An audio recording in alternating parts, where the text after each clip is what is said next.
Yo, what's good to YouTube and what's good to all my Breaking Bad enthusiasts? Why the fuck is my neon sign so fucked up?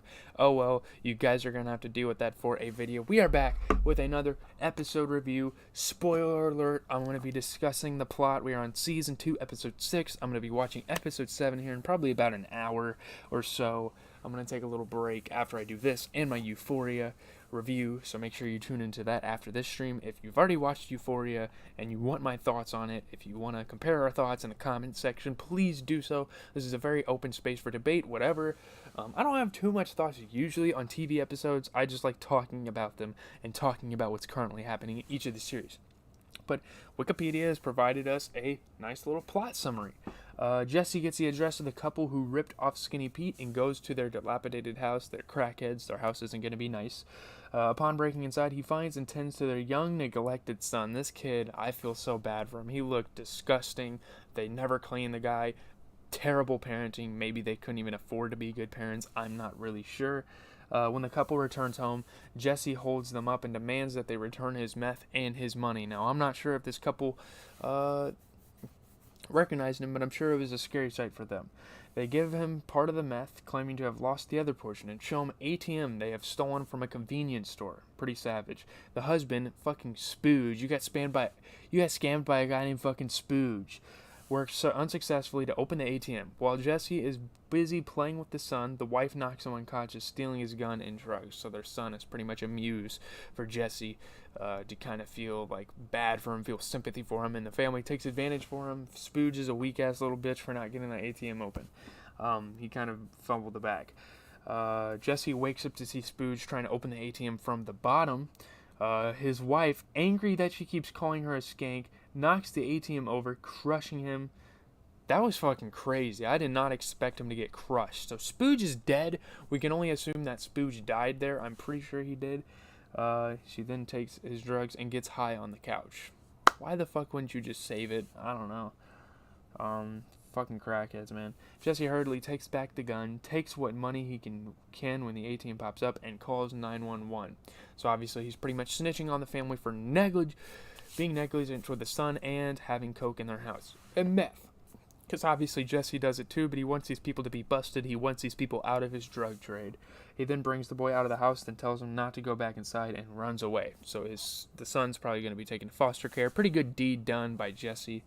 On his first day back teaching after finishing chemotherapy, Walt teaches his class about Dr. Tracy Hall, the inventor of synthetic diamonds, who earned only a pittance for his invention while General Electric made an incalculable profit. This is kind of some foreshadowing to what goes on later in the story, which is why I say that.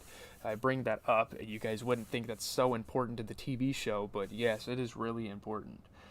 And by the way, all of this stuff kind of happened bouncing back and forth. We kind of went through Walt's situation of returning back to teaching and dealing with Gretchen, which is where the foreshadowing comes in. We'll talk about that momentarily. And then Jesse having to deal with the crackhead family for the entire episode, pretty much. At home, Skylar gets a call from Gretchen Schwartz, whom she still believes is paying Walt's medical bills, but Walt pretty much made that excuse so he can use his meth money. I keep saying crack. What the fuck? It's meth. Maybe there's not that much of a difference in the lethalness of the drugs. I don't know. But yeah, Gretchen and them never really credited Walt for what he did for their company, and he kind of exposes her for it later in the episode. We will get to that in a sec. Skylar invites Gretchen over that afternoon, but Gretchen quickly leaves when Walt arrives home, having not wanting anything to do with Walt. So obviously there's a situation going on between those two. Skylar doesn't know about it, and she's definitely getting suspicious. She is suspicious of a lot of things from Walt throughout this episode. Let's see. Walt follows Gretchen outside and tells her not to say anything until they can talk. So she drives away, obviously. Walt then drives up to Santa Fe to apologize to Gretchen for lying, but Gretchen demands to know why Walt did it and how he's been paying for his treatment. She wants to know how he has been doing it. Walt obviously cannot tell her, or else she'll probably tell Skylar, and the whole thing will blow up. Walt will probably be in jail. Walt, angry at being cut out of Gray Matter Technologies, denies her any right to that information. Gretchen insists that Walt was the one who left by walking out of their past relationship. Maybe, But then again, it was his idea, so you should probably still be paying him to this day for his idea. You should probably give him a little bit of a pitch in the company, which is pretty fucking stupid that they didn't give him any money. Yeah. Let's see. Walt curses at her. When Walt gets back home, Skylar tells him that Gretchen called to say that the Schwartzes will no longer be paying for Walt's treatment. So obviously she knows that something went up between Walt and the Schwartzes. So Walt obviously ruining that relationship. That could be a good or bad thing. You can see that as a good or bad thing in this series. I'm not sure. Those are very scandalous people, and they can probably expose Walt for who he is. So he probably had to cut ties with them because they were getting a little too nosy, getting a little too clingy, nagging at him, and he probably got tired of it. Realizing his cover has now been blown, Walt claims that the Schwartzes have gone baroque. Fucking lied to her face, but promises that he and Skylar will be able to find the necessary money. So he pretty much reassures her, and they're back on the right foot. Skylar's like, okay, my man has confidence. Let's keep moving. I'm not gonna kick him out just yet, type thing. But yeah, this episode was pretty freaking good, man. One of the best in the series, honestly, already. I like it. Jesse and Walter kind of getting their roles reversed.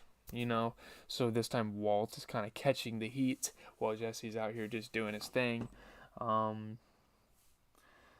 Honestly, in all of television, this is one of the best episodes I've seen. I really like it. Aaron Paul played absolutely fantastic as an actor in here. It's definitely in the better half of episodes. I'm sure there's better episodes, but Breaking Bad is just such a good series, man. I don't know what else to say. That is pretty much going to do it for the video. Please like, and why did I try to do a DBG? Shout out to the 2K YouTubers out there. I tried to do a DBG outro. My ass fucking hurts. I just did a Sofago video, and now I'm doing a live video of this, so I've been grinding for the channel. I hope you guys appreciate it. I'm out, though.